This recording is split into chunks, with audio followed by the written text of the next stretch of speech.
Right.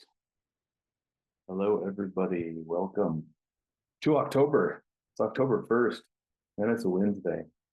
Hopefully, everyone's doing well in your respective corners of the world. We will go ahead and get started. I think we've got enough folks here. We're going to go ahead and get started. Let's see. Those of you that haven't attended, you're welcome to put any conversation in the chat. We will try to keep up. We'll have contact information at the end. You're welcome to always chat with us at that point. My name is Zach Einerson. I'm the client engagement lead here at SafeAbroad, and you'll be have a chance to hear from quite a few of our analysts on the team as well as we go through this meeting. So the agenda here is kind of to welcome the team. We have a recent incidents, state of emergency in Indonesia, conservative march in London, global spread of Mpox, state of emergency in Ecuador. We'll move on to Cambodia and Thailand, Manila in the Philippines, and also in Vietnam. And then we'll look at the month ahead as well as our forecasting reports. So without further ado, let's go ahead and get started. So on recent incidents, let's shift over to Indonesia. Recently, we've seen heavy rainfalls throughout Indonesia, and that's triggered state of emergency that's been declared. You can see there by reading the stats, 18 casualties, 5 missing persons, 3 destroyed bridges, and 18 neighborhoods. Large displacement followed these floods. Southeast Asia as a whole has been seeing a large number of storms. Just within the last 2 weeks here, we've had both Gaza and Typhoon Bualoi. Emergency response teams are still, unfortunately, having to actively clear the situation, and up to 80% of the island experienced power outages.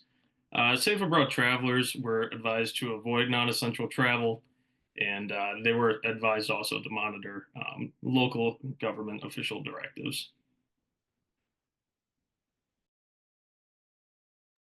Let's move on to London in the United Kingdom.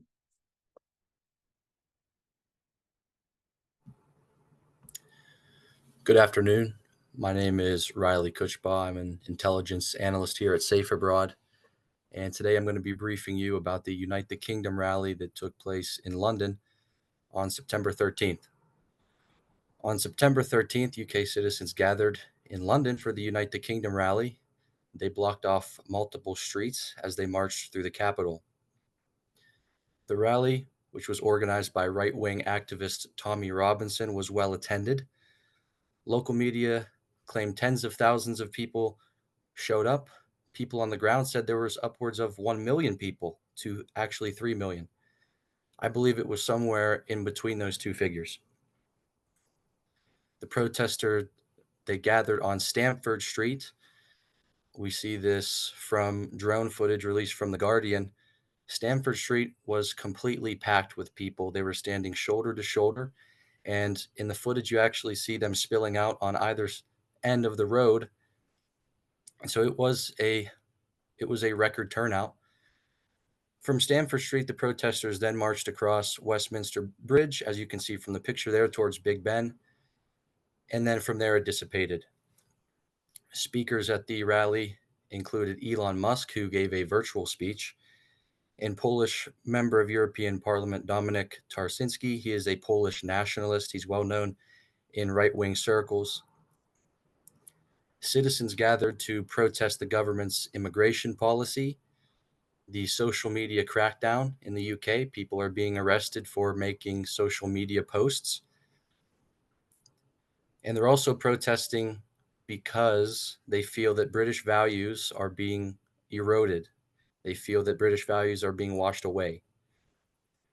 So this rally was a culmination of recent, smaller but widespread anti-immigration protests that we saw throughout the United Kingdom. People were protesting outside of places known as asylum hotels in recent months. It's part of the UK's government policy to pay hotel owners money on a contractual basis over months and over years to house asylum seekers in hotels. This has caused disruptions in the neighborhoods and the people are not happy with that, and they started protesting. Keir Starmer, the prime minister, actually released a statement on X in response to these protests. His solution was that he said they need to process the asylum cases quicker to get these people out of the hotels. Now, the problem is that by moving people from the hotels down the street, for example, it's not solving the core issue. It's not getting to the root of the problem. The people are protesting not because people are being housed in the hotels, but because they are in the country in the first place. Starmer also said in the same statement that the asylum cases need to be processed quicker so we can get the people that should not be in the country out. But in saying that, he admitted that his government is bringing in people to the UK that probably should not be in the UK. So the point of this is that unless the government gets to the root cause of this issue, particularly on immigration, then we're going to continue to see protests like this, small ones, highly organized ones like this, larger rallies. We're going to keep seeing this. We've already seen a major trend across Europe as a whole right now of an increase in nationalist protests. And unless the government gets to the bottom of this issue, we're only going to see more instances of events like these. So for our travelers, they were advised to avoid the protest and plan alternate routes to circumvent the rally. This wasn't going to be a threat to them physically. This was a travel disruption. If they were heading through this area along the path, they were certainly unable to pass. The roads were completely blocked. So for their safety, they were just told to stay away to avoid this protest. Thank you. All right, thank you. Moving on to global.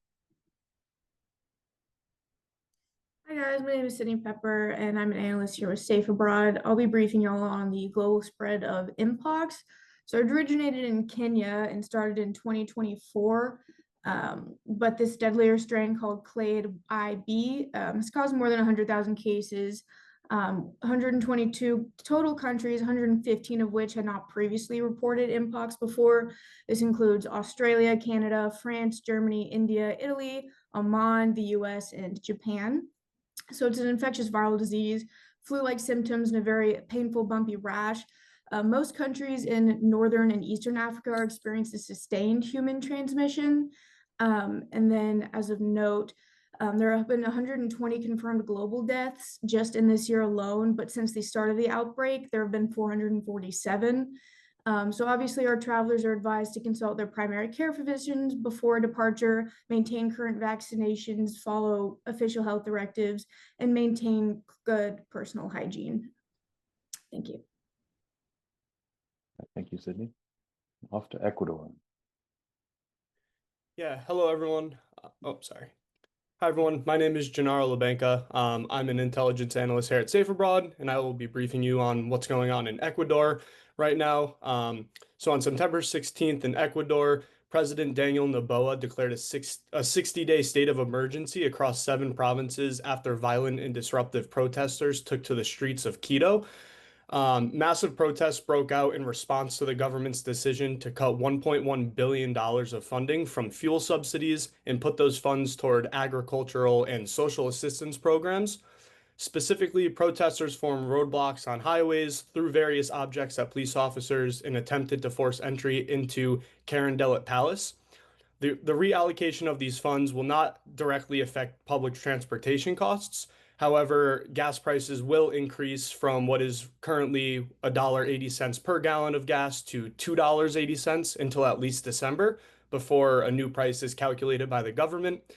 The state of emergency is active in the provinces of Carchi, Imbabura, Pichincha, Azuay, Bolivar, Cotopaxi, and Santo Domingo. And what this does is it authorizes the government to deploy additional security personnel, as well as restrict people's rights, right to freedom of assembly at all times.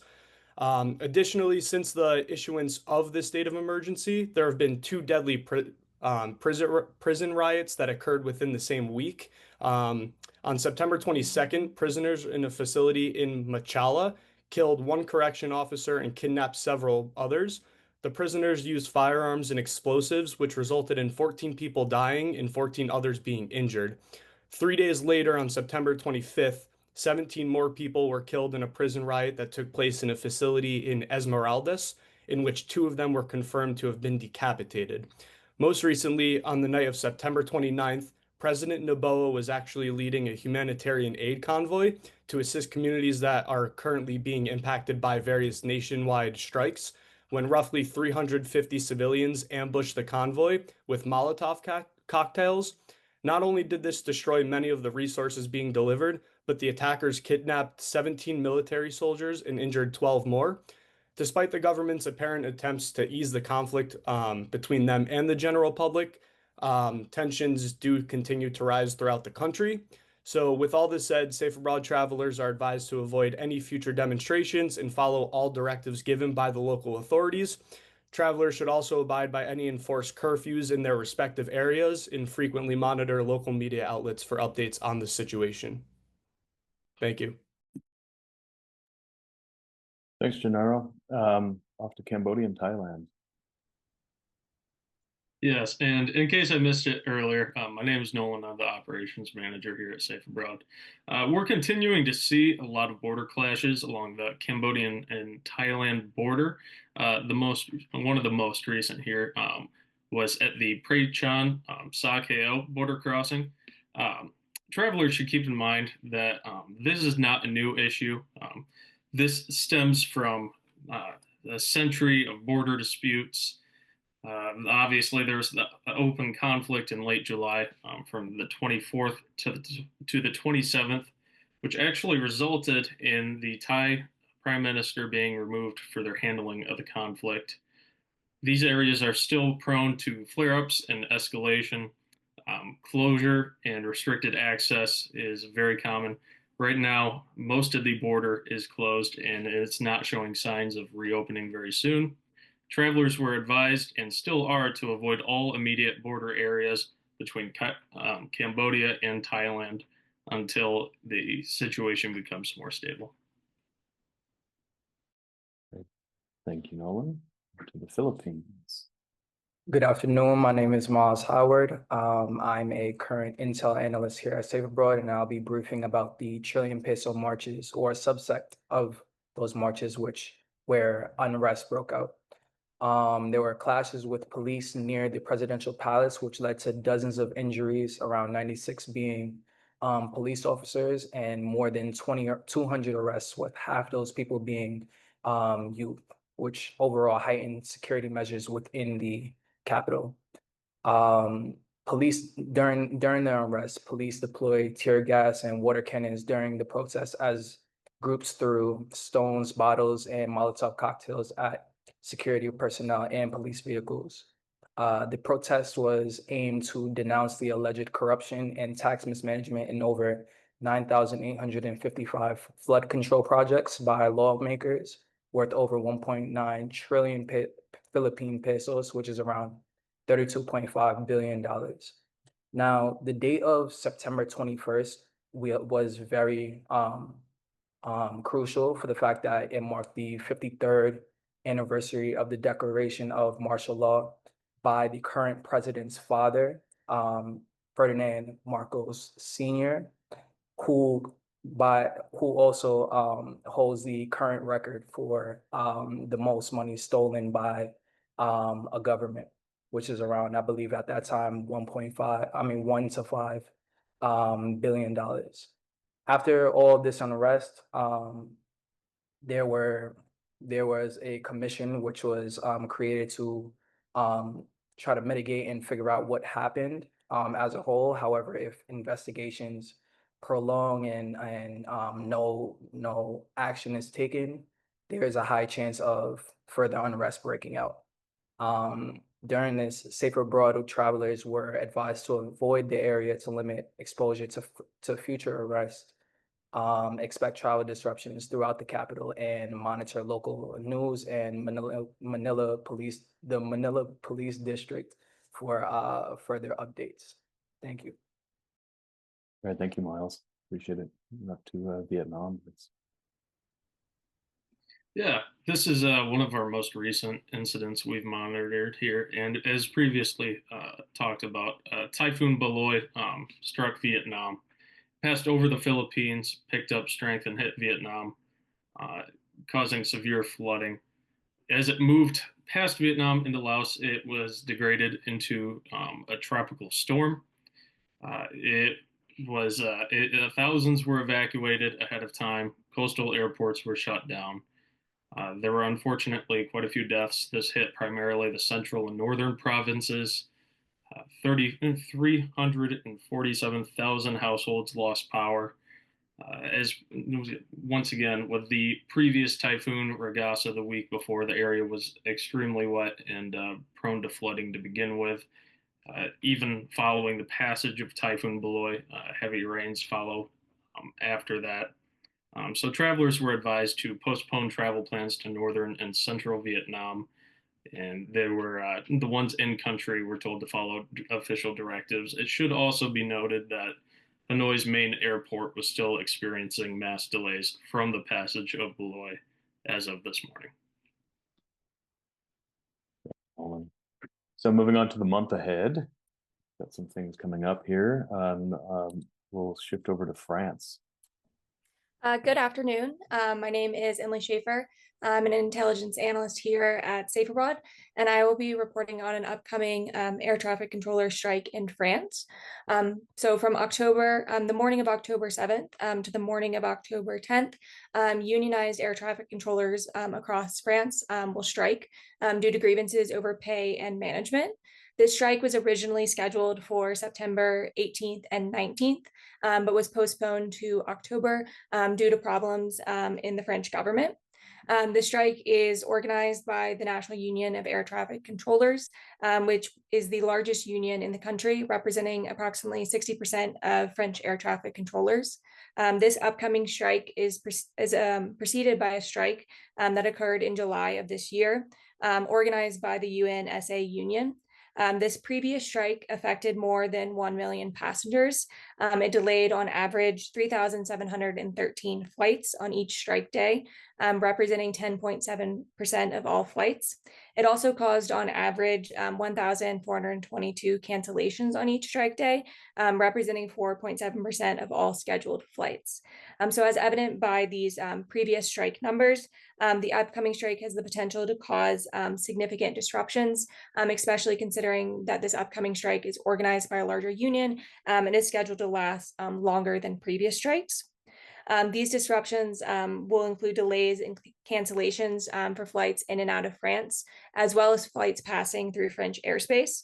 So that could include routes from the United Kingdom, Spain, and Italy, to name a few. SafeAbroad travelers are advised to reconfirm flights, as well as to anticipate delays and cancellations. Further, travelers are advised to consult France's Civil Aviation Authority for updates when the strike dates get closer. Thank you. Great, thanks, Emily. And moving globally. Yeah, October 7th marks the 2-year anniversary of the Israel-Hamas conflict in the Middle East. So we are expecting to see many protests globally from October 7th, the actual anniversary, through the weekend ending on October 11th. In 2024, the 1-year anniversary, we saw these massive protests, including the 40,000 protester march in London. Some high-risk locations based off social media and interactions with that are Sydney, London, Madrid, Rome, Paris, and Toronto. It should be noted also that the renewed military action in the occupation of Gaza City is likely to increase turnouts and the potential for violence. SafeAbroad travelers are advised to avoid these protests, monitor local news for developments, and it is advised that they also avoid the immediate areas around Israeli embassies. Thank you, Nolan. Back to South America and to Bolivia. Yes, Bolivia is going to hold a runoff election on October 19, which carries the risk of violence and demonstrations. Unfortunately, in 2019, there was much political violence around that campaign, where soldiers ended up opening fire on protesters. Lately, Bolivia has been seeing an extreme shortage of food, fuel, and medicine, only adding fuel to the fire.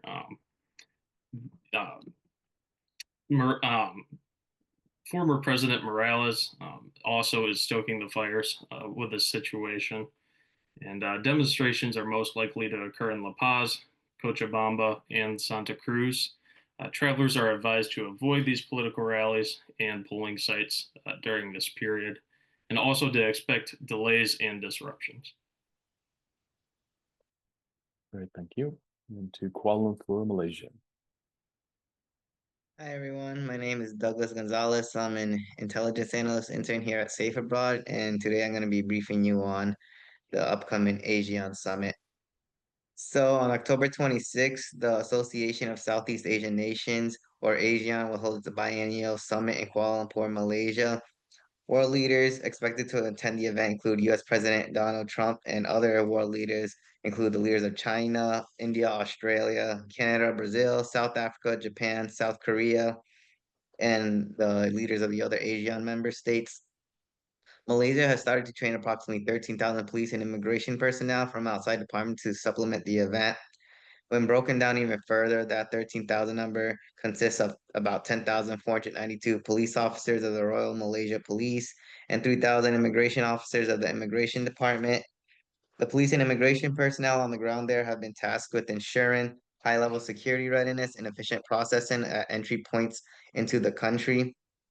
The Malaysian Home Minister, Datuk Seri Saifuddin Nasation Ismail, has stated that the Home Ministry has conducted 6 training modules and made personnel undergo courses at the National Institute of Public Administration to make sure they're prepared for the event. The Home Minister also stated that dedicated lanes at key entry points have been established to facilitate the smooth arrival of delegates and world leaders. As of now, though, there have been no security threats reported. SafeAbroad travelers are advised to follow official directives, and they should also plan for possible travel delays. Great, thank you, Douglas. And back to the Philippines. Yeah, the Philippines is preparing to celebrate Undas, which is the combination of both All Saints Day and All Souls Day. In 2024, 27,000 police officers were reported to monitor these events, prompt increased security, especially around cemeteries and major transportation hubs should be expected here. These are religious holidays, and roughly 80% of the Philippines is Roman Catholic. Though these holidays don't have mass parades and large public celebrations, the Philippines' transportation systems will be burdened, and you will see many people traveling into and out of large cities, exasperating that situation. So SafeAbroad travelers are advised to both follow official directives and to secure public transportation in advance. Perfect, thank you, Nolan. All right, so that wraps it up for today. Just wanted to say thank you all to our wonderful analyst team, and please do reach out at any point with any questions you may have with what we do. I'm going to drop a link here to our Calendly where you can book an appointment with me if you like at any point. Our phone number and our emails are down there as well. So thanks again to everybody, and enjoy the rest of your week and upcoming weekend. And of course, the month of October. We'll see you again in November. And yeah, take care.